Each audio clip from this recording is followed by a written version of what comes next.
চাহিদার চেয়ে বেশি উৎপাদন সক্ষমতা থাকলেও কমছে না লোডশেডিং। শহর গ্রাম সবখানে বাড়ছে ভোগান্তি। আধা ঘন্টা থাকে তার 1 ঘন্টা থাকে না। এই গরমের মধ্যে তো মানুষজন চলাফেরা খুব কঠিন হয়ে গেছে। ঘন্টায় ঘন্টায় কারেন্ট যাচ্ছে, যার কারণে আর আবহাওয়া খুব প্রচণ্ড গরম। ঢাকার ব্যস্ত সড়কে ইজি বাইকের দাপট, রহস্যময় স্টিকার থাকলে ধরছে না পুলিশ। সিন্ডিকেটের আড়ালে রমরমা ব্যবসা। উৎপাদক সমিতির ঘোষণায় খাতুনগঞ্জে তেল সরবরাহ কমিয়ে দিয়েছে বিভিন্ন কোম্পানি। আগামী সপ্তাহে বাড়তে পারে দাম। দুবাইয়ে বন্যায় বিমান চলাচলের শিডিউল বিপর্যয়। ঢাকা থেকে বেশ কয়েকটি ফ্লাইট বাতিল, বিপাকে যাত্রীরা। দুবাইতে অনেক বৃষ্টি হইতেছে 3 দিন যাবত, এই জন্য আর কি মানে ক্যান্সেল করতে ফ্লাইটটা। আমার টিকিট হাতে নেই, আমাকে এটা দিছে যে কাল সকাল 7টায় আপনার ফ্লাইট। দুবাই আমার প্রায় 9টা 45-এর ফ্লাইট ছিল, বাট এখন এসে দিকে ফ্লাইটটা ক্যান্সেল হয়ে গেছে। এবং একদিন পরে ভারতের প্রথম দফা লোকসভা নির্বাচন। জনমত জরিপে এগিয়ে বিজেপি জোট। গুরুত্বের সঙ্গে দেখছেন পর্যবেক্ষকরা।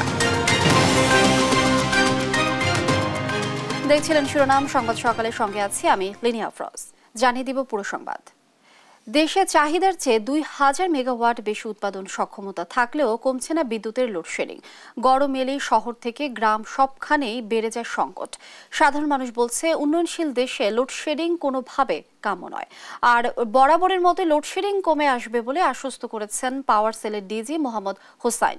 বিস্তারিত নূপুর মাহমুদের রিপোর্টে। তীব্র গরমে যখন নাভিশ্বাস সাধারণ মানুষের, তখন প্রায়ই থাকে না বিদ্যুৎ, মাঝে মাঝে আসে। লোডশেডিং এর এমন চিত্র রাজধানী থেকে শুরু করে গ্রামগঞ্জেও। গরমে চাহিদা বাড়ে বিদ্যুতের। বছরে এপ্রিল থেকে জুন সর্বোচ্চ বিদ্যুৎ চাহিদা থাকে দেশে। তবে এবার গরমের শুরুতেই দেখা দিয়েছে তীব্র লোডশেডিং। শহরের চেয়ে গ্রামে এর মাত্রা বেশি। ঘন্টায় ঘন্টায় কারেন্ট যাচ্ছে, যার কারণে আর আবহাওয়া খুব প্রচণ্ড গরম। আল্লাহ বাতাস পানি হারে আল্লাহ সুস্থ থাকি, আর না তো অসুস্থ কারণ দিন না থাকে। আধা ঘন্টা থাকে তার 1 ঘন্টা থাকে না। এই গরমের মধ্যে তো মানুষজন চলাফেরা খুব কঠিন হয়ে গেছে। প্রতিদিনই দেশ জুড়ে তাপমাত্রার রেকর্ড ভাঙছে। আবহাওয়া অফিস বলছে গরম থাকবে আরো 5 দিন। ওভারঅল দেশের দক্ষিণাঞ্চলে তাপদাহ থাকবে, এমনকি 20 তারিখে পরে যে আমরা দেখতে পাচ্ছি যে এই এলাকা আরও বেড়ে যাবে তাপদাহ। সেক্ষেত্রে অনেক জায়গায় এর তীব্রতা বেড়ে যাবে এবং এর মাত্রা বেড়ে যাবে। সেক্ষেত্রে যেটা অনেক জায়গায় তাপমাত্রা 40-41 ডিগ্রি তাপমাত্রা ওঠার সম্ভাবনা আছে এবং দেখা যাচ্ছে যে এই মাসের প্রায় অধিকাংশ টাইম জুড়ে অনেক এলাকায় তাপদাহ থাকবে। বিদ্যুৎ বিভাগ বলছে আগামী সপ্তাহে বিদ্যুতের চাহিদা 16,000 মেগাওয়াট ছাড়িয়ে যেতে পারে।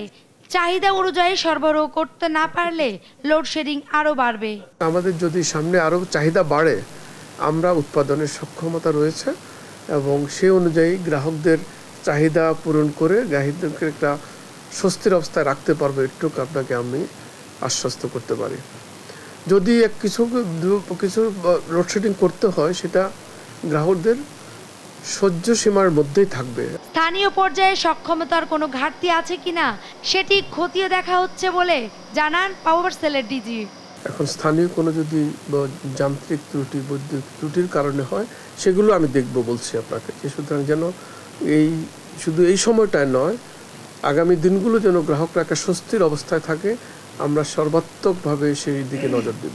গ্রাম আর শহরের সাধারণ মানুষ চান এই তীব্র গরমে একটু স্বস্তি আর নিরবিচ্ছিন্ন বিদ্যুৎ সরবরাহ।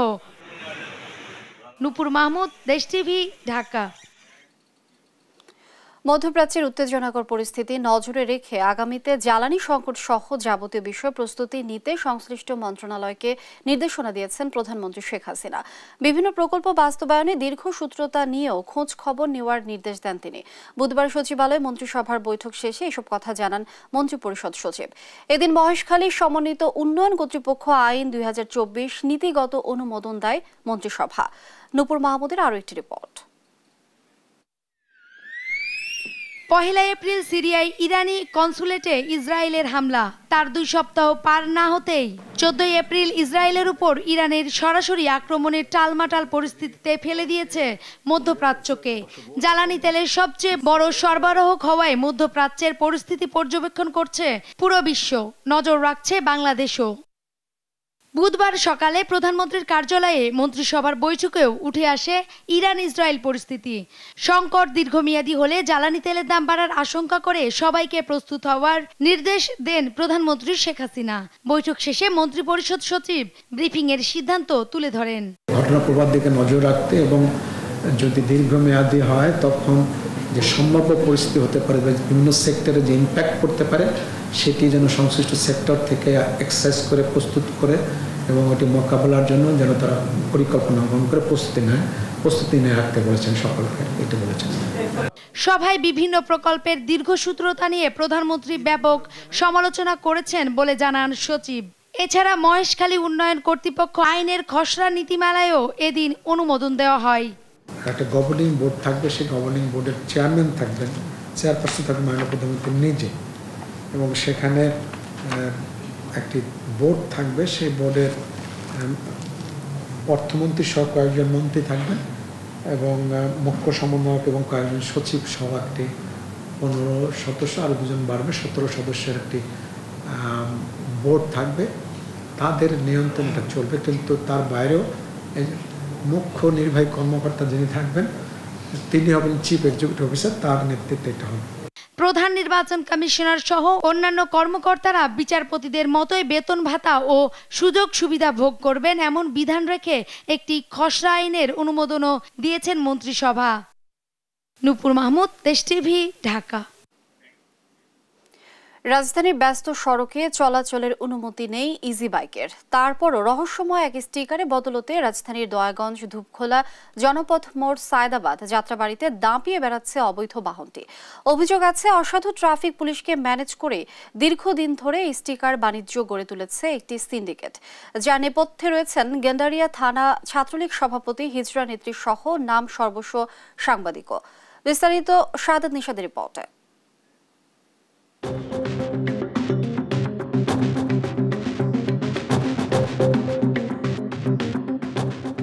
রাজধানীর ব্যস্ততম দয়াগঞ্জ মোড়ের চিত্র এটি।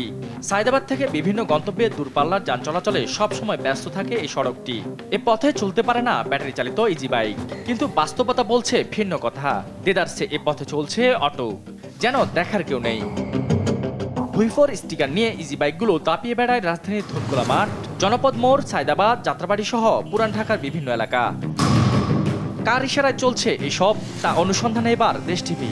খোঁজ মেলে ব্যস্ততম সড়কে গিয়ে দাপিয়ে বেড়ানো প্রতিটি অটোরিকশাতে রয়েছে রহস্যময় স্টিকার, যা স্টিকার থাকলেই ইজি বাইকগুলো সড়কে চলতে থাকে না বাধা। অনুসন্ধানে বেরিয়ে এসেছে K3 number 1, 7 star, gear, dolphin, দৈনিক অগ্নিশিখা, জরুরি সংবাদপত্র সহ নামে বেনামে নানা স্টিকারে চলছে ইজি বাইকগুলো।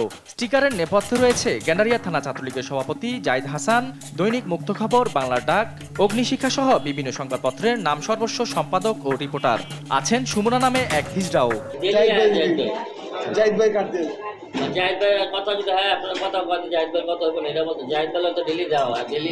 স্টিকার পেতে চালকদের প্রতি মাসে গুনতে হয় 1 থেকে 1,500 টাকা।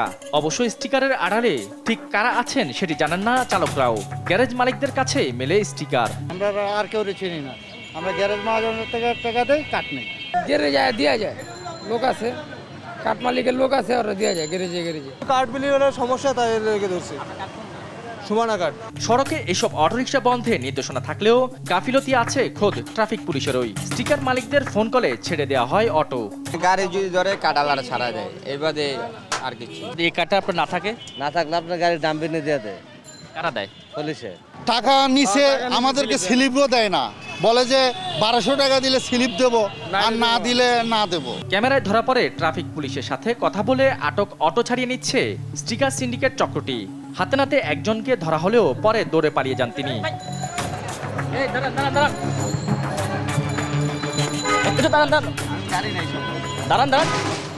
মুহূর্তেই ভোল পাল্টে ফেলে ট্রাফিক পুলিশও। আমাদের যে বিল দেবে, যে ড্রাইভার বিল দেবে, আমরা তাকে ছাড়ে দিই। কিন্তু একটু আগে তো আমরা দেখলাম যে একটা যে কার্ড মালিকের লোক, সেটা আমার দেখার, আপনার থেকেই নিল, আপনার থেকে সেটা আমার দেখার বিষয় না। বিষয়টি জানা নেই বলে দাবি পুলিশের ঊর্ধ্বতন কর্মকর্তাদের। আপনার কাছ থেকে যে বিষয়গুলি আমরা জানলাম, বিষয়গুলি আমরা ডেফিনেটলি আমরা অনুসন্ধান করব, তদন্ত করব, এবং আমাদের কাছে খুব স্পষ্টতই নিউজ যে নর্মালি ব্যাটারি চালিত রিক্সা ঢাকা শহরের মূল সড়কগুলিতে চলতে পারবে না। এই পুলিশের এই কর্তা বলছেন, ইজি বাইকের স্টিকার সিন্ডিকেটের সঙ্গে কারো সংশ্লিষ্টতা পেলে কাউকেই ছাড় দেওয়া হবে না। সাদাত নিশাত, দেশ টিভি, ঢাকা। সড়কে থামছে না মৃত্যুর মিছিল। এবার ট্রাক যেন সাক্ষাৎ যমদূত হয়ে ধরা দিল প্রাইভেট কার ও দুটি অটোরিকশায় থাকা চালক সহ যাত্রীদের। কোনো কিছু বুঝে ওঠার আগে দ্রুত গতির ট্রাক চাপায় ঘটনাস্থলে ঝরে যায় 3 শিশু সহ তরতাজা 14টি প্রাণ। আহত হয়েছে আরও অন্তত 25 জন। ঘটনাস্থল ঝালকাঠির গাবখান সেতুর টোল প্লাজা। সহকর্মী হাসিবুল ইসলাম হাসানের প্রতিবেদন, জানাচ্ছেন শুভশ্রী রায়। ঘড়ির কাঁটা তখন দুপুর 1টা ছুঁই ছুঁই। ঝালকাঠির গাবখান সেতুর টোল প্লাজায় সবকিছুই চলছিল নিয়ম মাফিক। একটি প্রাইভেট কার ও 3টি অটোরিকশা ধীরে ধীরে এগিয়ে যাচ্ছিল টোল ঘরের দিকে। হঠাৎই একটি ট্রাক সবাইকে চাপা দিয়ে এগিয়ে যায় সামনের দিকে। মুহূর্তেই থমকে যায় সবকিছু। চোখের পলকে পাল্টে যায় দৃশ্যপট। সড়কে ছড়িয়ে ছিটে পড়ে মরদেহ। আহতদের আর্তচিৎকারে পুরো এলাকা হয়ে ওঠে বিভীষিকাময়। স্থানীয়রা দৌড়ে এসে উদ্ধার কাজে যোগ দেয়। ঘটনাস্থলেই মৃত্যু হয় 11 জনের। রং সাইড যাইসা ওই 4টে গাড়ি থামানো ছিল, একটা 3টা মাইক্রো ছিল, একটা প্রাইভেট ট্রাক ছিল, অটো ছিল, ওই সেই গাড়িতে মাইরে দিয়েছে। বড় ট্রাকে ব্রেক ফেল করে চাপা দিয়ে গেছে। আহতদের উদ্ধার করে পাঠানো হয় হাসপাতালে। ঘটনার আকস্মিকতায় হতবিহ্বল হয়ে পড়েন প্রত্যক্ষদর্শীরা। দেখলাম যে ব্রেক ফেল হয়ে গাড়িটা, সামনে একটা ট্রাক, মাঝখানে একটা অটো, এরপর আছে আপনার প্রাইভেট কার। ও প্রথম মাসে অটোরে, এরপর প্রাইভেট কার ডইলে লইয়া ওই বাম সাইডে নিচে গাদে পড়ে গেছে। খবর পেয়ে ঝালকাঠি সদর হাসপাতালে ভিড় করেন নিহতের স্বজনেরা। তাদের কান্নায় ভারী হয়ে ওঠে পরিবেশ। মরদেহের সারিতে কেউ আবার খুঁজে ফেরেন পরিবারের সদস্যদের। কিছুক্ষণের মধ্যে ঘটনাস্থলে উপস্থিত হন প্রশাসনের ঊর্ধ্বতন কর্মকর্তারা। ট্রাকের চালক ও হেলপারকে আটকের কথা জানান পুলিশ সুপার। ট্রাকের যে চালক এবং সব লোকজনকেই গ্রেফতার করতে সক্ষম হচ্ছে। এখন একটা টিম করে দেওয়া হচ্ছে, তদন্ত টিম, তারা তদন্ত করে এই ব্যবস্থা। আমরা জেলা প্রশাসনের পক্ষ থেকে সব রকম সহযোগিতা করছি। প্রত্যেক পরিবারকে 25,000 টাকা করে এই মুহূর্তে আমরা দিচ্ছি। আর এই দুর্ঘটনার কারণ অনুসন্ধানের জন্য আমরা একটা 4 সদস্য বিশিষ্ট কমিটি গঠন করেছি। গুরুতর আহত বেশ কয়েকজনকে স্থানান্তর করা হয় বরিশাল শেরেবাংলা মেডিকেল কলেজ হাসপাতালে। নিউজ ডেস্ক, দেশ টিভি। দুদিন আগেই সয়াবিন তেলের দাম লিটার প্রতি 10 টাকা বাড়ানোর ঘোষণা দেয় উৎপাদক সমিতি। চট্টগ্রামের খাতুনগঞ্জে আগের দামে তেল বিক্রি হলেও বিভিন্ন কোম্পানি সরবরাহ কমিয়ে দিয়েছে। কবে নাগাদ নতুন দামে বিক্রি হবে এমন প্রশ্নে স্পষ্ট করে কিছু বলছেন না পাইকাররাও। চট্টগ্রাম থেকে AKM নাজিমের তথ্যচিত্রে ডেস্ক রিপোর্ট। গত সোমবার Bangladesh vegetable oil refiners and Banaspati manufacturers অ্যাসোসিয়েশনের এক সংবাদ বিজ্ঞপ্তিতে সয়াবিন তেলের মূল্যবৃদ্ধির ঘোষণা দেওয়া হয়। যদিও তার কিছুক্ষণ পরেই বিষয়টি নাকচ করেন বাণিজ্য প্রতিমন্ত্রী। ভোজ্য তেলের দাম নিয়ে এমন সমন্বয়হীনতায় ক্ষুব্ধ সাধারণ ক্রেতা। বাড়াইলে আর কমে না এবং আমাদেরকে ওইভাবে কিনে খেতে হচ্ছে, আমাদের আয় বাড়তেছে না। তেলের দাম বাড়ার কারণে মানুষ কি আরো নার্ভাস অবস্থা ফিল করবে। এটা বাড়ানো এই মুহূর্তে উচিত হয় নাই। খুবই একটা যন্ত্রণাদায়ক, যেহেতু আমরা চাচ্ছি আমরা যাতে কম আয়ের লোক, আমরা কম খাই, আমরা যাতে একটু চলতে পারি। খাতুনগঞ্জের ব্যবসায়ীরা বলছেন সয়াবিন তেলের দাম বাড়ানোর কথা তারা শুনেছেন। কোম্পানিগুলো দাম না বাড়ালেও সরবরাহ কিছুটা কমিয়ে দিয়েছে। কোম্পানিরা এখনো ওভাবে আমাদেরকে এভাবে করে বলে নাই যে হয়তো বাড়বে, হয়তো কালকে থেকে বাড়বে, এরকম একটা চিন্তা ভাবনা আছে। মাল ডেলিভারি কম দিচ্ছে কোম্পানিরা, বিভিন্ন সব কোম্পানি এভাবে দিচ্ছে মালগুলো আমাদেরকে। না আজও কোনো নির্দেশনা দেয় নাই। আমি এখনো সয়াবিন তেলের রেট করছি 2500 টাকা করে। আগে যেরকম 2500 টাকা সিটি গ্রুপের, এখন 2500 টাকা রেট দিয়ে করছি। আজও আপাতত বাড়তে দেয় না, যদি সামনে বাড়ে তাহলে বাড়বে। ব্যবসায়ীদের কেউ জানিয়েছেন নতুন দামের সয়াবিন তেল এখনো বাজারে আসেনি, বাজারে আসলে বিক্রি করা হবে। এখন আগের ওভারের বেশি আছে, এখন নতুন মাল নিলে তারপর বলতে পারবো আমরা কতটুকু বিক্রি করতে পারি, কতটুকু নিতে পারি। এদিকে বুধবার ট্যারিফ কমিশনের এক বৈঠক শেষে জানানো হয় সয়াবিন ও পাম তেলের দাম আপাতত বাড়ছে না। নিউজ ডেস্ক, দেশ টিভি। আন্তর্জাতিক প্রসঙ্গ। ঝড়ো বাতাস আর প্রবল বর্ষণে মরুর দেশ সংযুক্ত আরব আমিরাতের দুবাইয়ে দেখা দিয়েছে নজিরবিহীন বন্যা, যা দেশটির গত ৭২ বছরের ইতিহাসে রেকর্ড। ২৪ ঘন্টারও কম সময়ে ২৫৪ মিলিমিটার বৃষ্টিপাত রেকর্ড করেছে দেশটির আবহাওয়া বিভাগ। তলিয়ে গেছে দুবাইয়ের অন্যতম বিমানবন্দর, বাতিল হয়েছে অর্ধশতাধিক ফ্লাইট। এখন পর্যন্ত একজনের মৃত্যুর খবর পাওয়া গেছে। এদিকে ওমানে বন্যায় প্রাণহানি বেড়ে দাঁড়িয়েছে ১৯ জনে। আরও জানাচ্ছেন লুৎফুর কবির। ঝড়ো বাতাসের সঙ্গে ভারী বৃষ্টিপাত, সংযুক্ত আরব আমিরাতে এমন দুর্যোগপূর্ণ আবহাওয়া গত কয়েক দশকে দেখেনি দেশটির সাধারণ মানুষ। মঙ্গলবার মরুর শহর দুবাইয়ে প্রবল বর্ষণে সবকিছুকে গ্রাস করে নিতে দেখা যায়। কয়েক ঘন্টার বৃষ্টিতে আকস্মিক বন্যা দেখা দেয়। সবচেয়ে বেশি ক্ষতিগ্রস্ত হয় দুবাইয়ের অন্যতম ব্যস্ত আন্তর্জাতিক বিমানবন্দরে। বৃষ্টিতে বিমানবন্দর পরিণত হয় পুকুরে, ব্যাহত হয় ফ্লাইট, বিপাকে পড়েন নানা দেশের মানুষ। সড়কেও একই চিত্র, অনেকে রাস্তায় গাড়ি ফেলেই চলে যান।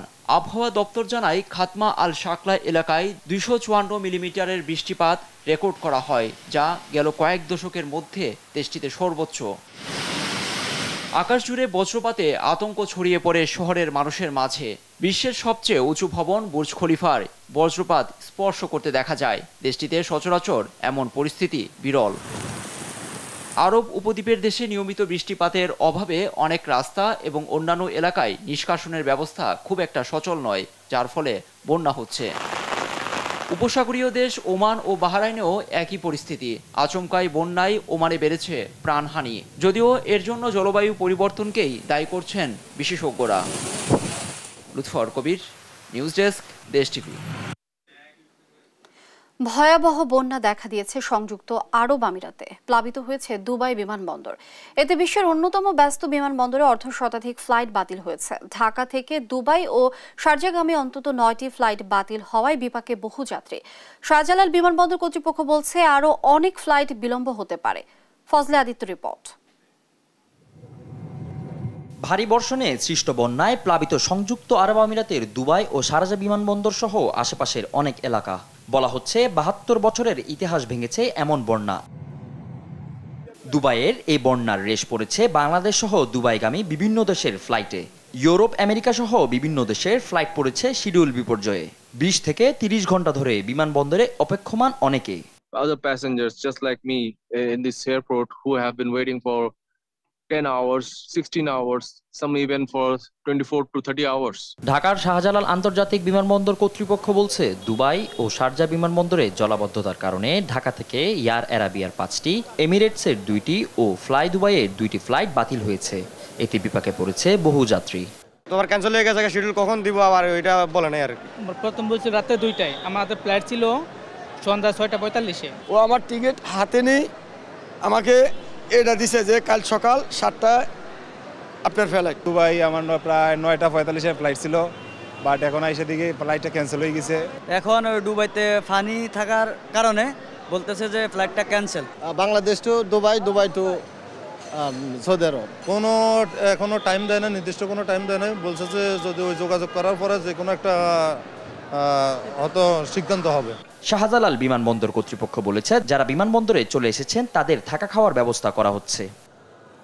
ফজলে আদিত্য, দেশ টিভি, ঢাকা। সংবাদ সকালে আরো থাকছে। চাঁপাইনবাবগঞ্জে শিবগঞ্জে এবার কলেজ ছাত্রকে মাদক দিয়ে ফাঁসানোর অভিযোগ। নাই মাদক কারবারির দাবি বিজেপির।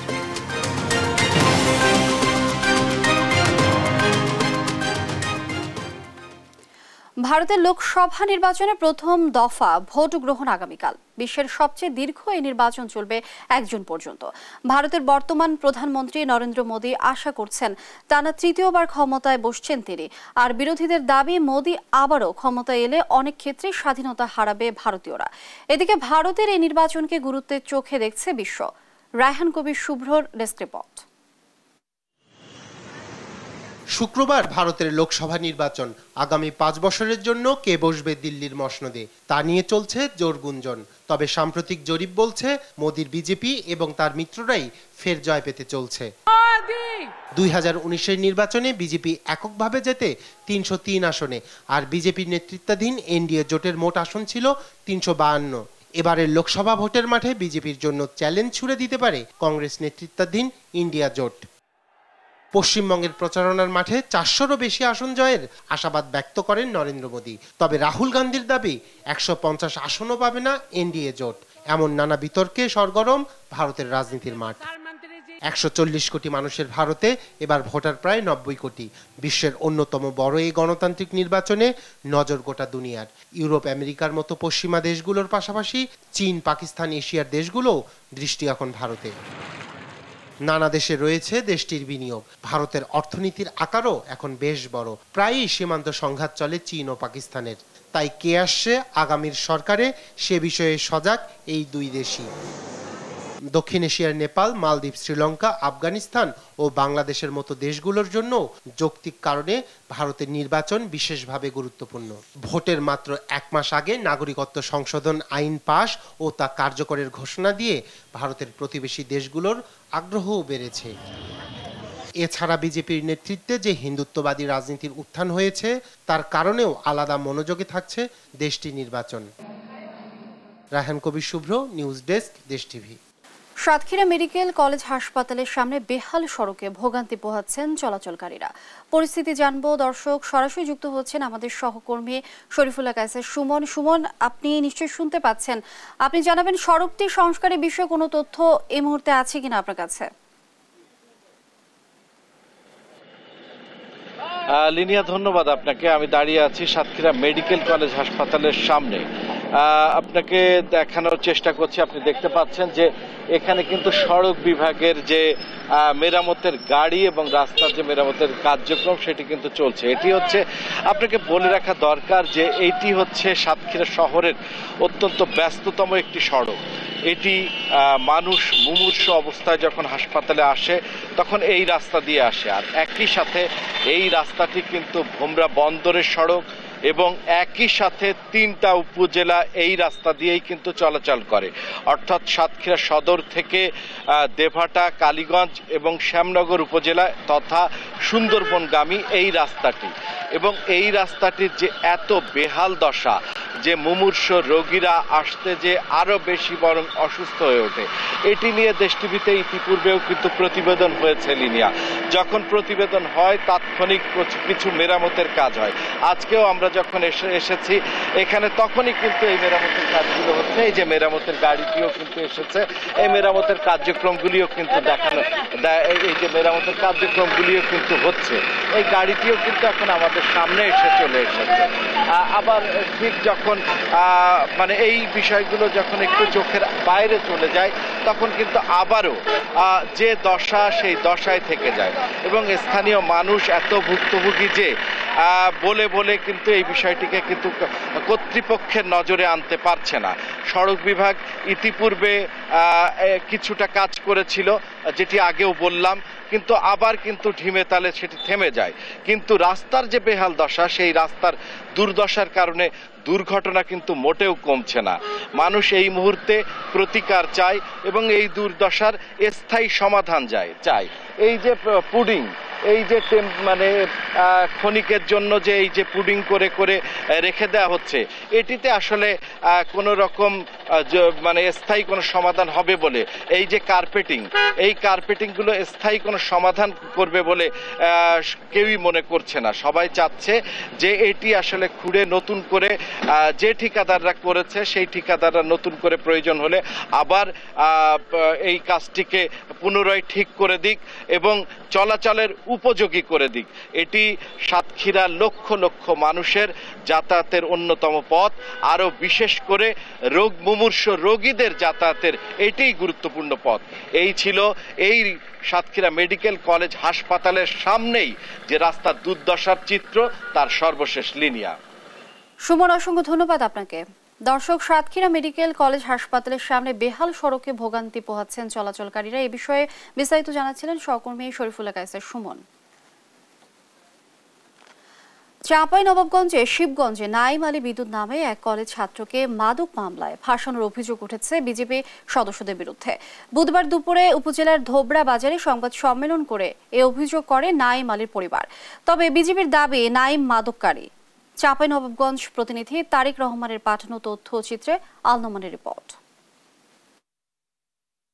রাজশাহী সিটি কলেজের অর্থনীতি বিভাগের ছাত্র নাইম আলী বিদ্যুৎ, বাড়ি চাঁপাইনবাবগঞ্জের শিবগঞ্জের ধোবড়া গ্রামে। তার পরিবারের অভিযোগ, 4 এপ্রিল ধোবড়া বাজার থেকে নাইমকে তুলে নিয়ে যায় বিজিবি সদস্যরা। পরদিন 400 গ্রাম হেরোইন ও 20 বোতল ফেন্সিডিল সহ তার বিরুদ্ধে একটি মামলা দিয়ে পুলিশে তুলে দেওয়া হয়। মোটরসাইকেল উপর হতে 59 বিজিবির 6 জন সদস্য নামিয়ে গাড়ি সহ আটকায়। তাদের তল্লাশি করে কিছু না পাওয়া সত্ত্বেও আমার ভাই নাইম এবং তার গাড়িটি সহ বিজিবি সদস্যগণ তাদের সাথে নিয়ে যায়। ছেলেটা অবৈধ কোনো কাজে জড়িত না, রাজশাহীতে থাকে, লেখাপড়া করে, এতটুকু আমি জানি। ওই পুরাতন মোবাইলের ব্যবসা যেটা বলতেছে ওনারা, এই মোবাইল গেলে কিছু কম রেটে কিনে ও আবার ঠিকঠাক করে না, বিক্রি টিক্রি করে, এতটুকু আমি জানি। আমার ছেলেকে ফাঁসানো হয়েছে, এখন আমার ছেলের আমি আমার সুষ্ঠু বিচার চাই আর আমার বুকের ধন বুকে ফিরিয়ে চাই। প্রত্যক্ষদর্শী একজনও জানান, নাইমকে আটকের সময় কোনো মাদকদ্রব্য ছিল না। দাঁড় করলো, দাঁড় করে আমরা নামতে বললো গাড়ি থেকে, ওর গাড়ি ছিলাম আমরা নেমে গেলাম, ওকে যেন উঠে কি বলে উঠালো, উঠো গাড়িতে উঠো, এতে কোনো কথা, আর কোনো কথা না। তবে নাইমের পরিবারের অভিযোগ অস্বীকার করেছে বিজিবি। তাদের দাবি, নাইম চিহ্নিত মাদক কারবারি। ওই আসামিটা আপনার তার ব্যক্তিগত মোটরসাইকেলে করে আপনার মোটরসাইকেল কেটে কিছু অভিনব কায়দায় আপনার কিছু হেরোইন বহন করতেছে। এর আগেও 59 বিজিবি সদস্যদের বিরুদ্ধে শিক্ষার্থী সহ বেশ কয়েকজনকে মাদক দিয়ে ফাঁসানোর অভিযোগ উঠেছিল। নিউজ ডেস্ক, দেশ টিভি। সংবাদ সকালে আরো থাকছে। শুরু হলো গ্রেটেস্ট শো অন আর্থ খ্যাত অলিম্পিকের ক্ষণগণনা। 100 দিন পর প্যারিসে বসবে জমকালো আসর, চলছে নানা কর্মযজ্ঞ। মশার অত্যাচারে অতিষ্ঠ রংপুর নগরবাসী। মশক নিধনে কার্যক্রম শুরু না হলেও প্রস্তুতি নেওয়ার কথা জানিয়েছে নগর ভবন। গেল 3 বছরে 4.5 কোটি টাকা ব্যয় হয়েছে জানিয়ে মেয়র বলেন, কার্যকর ওষুধের অভাবে প্রতি বছর বিপুল পরিমাণ অর্থ ব্যয় করেও নিয়ন্ত্রণ করা যাচ্ছে না মশা। রংপুর থেকে সহকর্মী রফিকুল ইসলামের পাঠানো তথ্যচিত্রে টুম্পা আফরোজের রিপোর্ট। সকাল দুপুর কিংবা রাত, বাসাবাড়ি বা অফিস পাড়ায় মশার কামড়ে অতিষ্ঠ নগরবাসী দিনের বেলাতেও ঘুমাচ্ছেন মশারি টানিয়ে। কয়েল কিট জ্বালিয়েও মিলছে না মুক্তি। নগরীর শ্যামা সুন্দরী আর কেডি খালে পানির প্রবাহ না থাকা এবং দূষণের সঙ্গে কচুরিপানা ভরা থাকায় এবার আগাম মশার উপদ্রব বেড়েছে। 2021-22 অর্থ বছরে 1,95,00,000 লাখ, 2022-23 অর্থ বছরে 1,25,00,000, 2023-24 অর্থ বছরে 1,30,00,000 লাখ সহ মোট 4.5 কোটি টাকা ব্যয়ে মশার প্রজনন রোধে কার্যক্রম চালালেও তা কাজে আসেনি নগরবাসীর। এখন দিনের বেলা মশারি টানে আমাকে থাকতে হয়। বিশেষ করে আমাদের এই নালাটা খনন করে না তো, নোংরা বেশি, এই জন্য আরো মশাটা বেশি। আর যে চুলকাইতে মনে করে কি চামড়া তুলে ফেলি, এত অসুবিধা, পাটা ছুলে গেছে। কয়েল 24 ঘন্টা থাকতেই হবে, নাহলে মশার অত্যাচার বসে থাকতে পারবেন না। এখন কেউ পরিষ্কার করে নাই এবং মশা মারার তো আমি কোনো দেখতেছি না, এখন পর্যন্ত দেখিনি। এ পরিস্থিতির জন্য শ্যামা সুন্দরী খাল আর কেডি খালকে দায়ী করছেন সিটি মেয়র। এখন আমাদের মশা তৈরির কারখানা হলো শ্যামা সুন্দরী খাল, কেডি ক্যানেল। এই দুইটা ক্যানেলের বাস্তবিক অর্থে যে কাজ যতক্ষণ পর্যন্ত হয়নি, মশার উপদ্রব কিন্তু আরো বাড়বে, কমবে না। ঔষধ প্রয়োগে স্থানীয় সরকার মন্ত্রণালয় থেকে সঠিক পদক্ষেপ না নেয়ার অভিযোগও করেন মেয়র। মিনিস্ট্রি থেকে একটা ট্রেডমার্ক বলে এই ওষুধটা আপনারা ব্যবহার করবেন, এই কোম্পানির এই ওষুধটা একটা চিঠি দিলে সবাই আমরা ওই ওষুধটা ব্যবহার করতে পারতাম। রাষ্ট্রের অর্থ ব্যয়ে জবাবদিহিতা নিশ্চিতের পাশাপাশি নগরীকে পরিষ্কার পরিচ্ছন্ন রাখার আহ্বান নাগরিক সমাজের প্রতিনিধিদের। আগামী মাসের মধ্যেই একদিকে সচেতনতামূলক, আর একদিকে হচ্ছে হলো কেডিখাল এবং শ্যামা সুন্দরীকে পরিষ্কার পরিচ্ছন্নতা করা, আর একদিকে হচ্ছে হলো পুরো শহরে যাতে মানুষের মধ্যে একটা সচেতনতা তৎপরতা তৈরি হয়, এই কাজটি করা, এবং অবশ্যই ওষুধটি যেন এই জনগণের ট্যাক্সের টাকার ওষুধ যেন বৃথা না যায় সেদিকে নজরদারি করা উচিত। ডেঙ্গু ম্যালেরিয়ার প্রভাব বিস্তার রোধে মশার প্রজনন ঠেকাতে আগাম প্রস্তুতি নেয়ার তাগিদ চিকিৎসকদের। নিউজ ডেস্ক, দেশ টিভি। চালের বাজার নিয়ন্ত্রণে পহেলা বৈশাখ থেকে বস্তার গায়ে চালের মূল্য, ধানের জাত ও উৎপাদনের তারিখ লেখা বাধ্যতামূলক করা হলেও এখনো পর্যন্ত কার্যকর হয়নি। এসব তথ্য ছাড়াই আগের মতো বাজারে বিক্রি হচ্ছে চাল। মিলাররা বলছেন নির্দেশনা বাস্তবায়নে সময় লাগবে। আর প্রশাসন বলছে তথ্য ছাড়া চাল বাজারজাত করলে জরিমানা সহ সর্বোচ্চ শাস্তির আওতায় আনা হবে। কুষ্টিয়া থেকে নাহিদ হাসান তিতাসের রিপোর্ট। চালের বাজার নিয়ন্ত্রণে গত ফেব্রুয়ারিতে খাদ্য মন্ত্রণালয় চালের বস্তার গায়ে দাম লেখার পাশাপাশি ধানের জাত, মিলের নাম ও উৎপাদনের তারিখ লেখা বাধ্যতামূলক করে পরিপত্র জারি করে। 14 এপ্রিল পয়লা বৈশাখ থেকে এ নির্দেশনা বাস্তবায়নের কথা থাকলেও দেশের বৃহত্তম চালের মোকাম কুষ্টিয়ার খাজানগরের কোনো চালকলই বস্তার গায়ে এসব তথ্য দেওয়া শুরু করেনি। এতে ভোক্তাদের মধ্যে দেখা দিয়েছে মিশ্র প্রতিক্রিয়া। ভোক্তারা পড়ে গেছে বিপদে, দাম ওরা ইচ্ছামতো বাড়াচ্ছে, ইচ্ছামতো কমাচ্ছে। আমরা তো ধান বিক্রি করি 1200 টাকা, অথচ চাল কিনে খাওয়া লাগে 70, 80, 90 টাকা। খুচরা বিক্রেতারা বলছেন খাজানগরের মিলগুলোতে এখনো বস্তায় তথ্য লেখা শুরু করেনি মালিকরা। এইগুলো লিখে দেওয়ার কথা আছে, তো এখনো মিল থেকে আমরা পাইনি। তারা বলছে যে আমাদের সাথে এখনো কথা তাদের শেষ হয় নাই বা আমরা কোনো প্রক্রিয়া পাই নাই, প্রক্রিয়া পাইলে এটা আস্তে আস্তে হবে। তবে মিল মালিকরা বলছেন সরকার পরিপত্র জারি করলেও তাদের কিছু করার নেই। 20,000 বস্তা আমাকে একবারে আনার পরে সাপ্লাই করতে আমার 2 মাসও লেগে যেতে পারে, বা অনেক মিল মালিক আর বেশি লাগতে পারে, কারোর কমও লাগতে পারে। তো সেই ক্ষেত্রে আসলে এটা লেখা আমাদের জন্য খুব ক্রিটিক্যাল, আমাদের জন্য খুব সমস্যা। তবে আমরা গভর্নমেন্টকে বলেছি, যেহেতু বস্তার গায়ে সিল মারার মতন যদি এক্সট্রা ঘোড়ায় যে সিল মারে বা কাগজে যেটা করা সম্ভব, সেটা বস্তায় ওরকম কোনো মেশিন এসে থাকে, আমরা সেটা করব।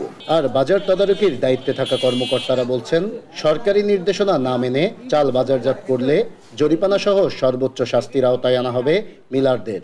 অলরেডি কৃষি বিপণন আইনে করে দেওয়া হয়েছে, সেই আঙ্গিকে যদি তারা না করে তাহলে আমরা তাদের সর্বোচ্চ জরিমানাটায় 2 লক্ষ টাকা অর্থদণ্ড এবং 2 বছরের কারাদণ্ড, এই সিস্টেমে আমরা চলে যাব। বস্তার গায়ে চালের মূল্য, ধানের জাত ও উৎপাদনের তারিখ লেখা আদেও কার্যকর হবে কিনা তা নিয়ে দেখা দিয়েছে সন্দিহান। নাহিদ হাসান তিতাস, দেশ টিভি, কুষ্টিয়া।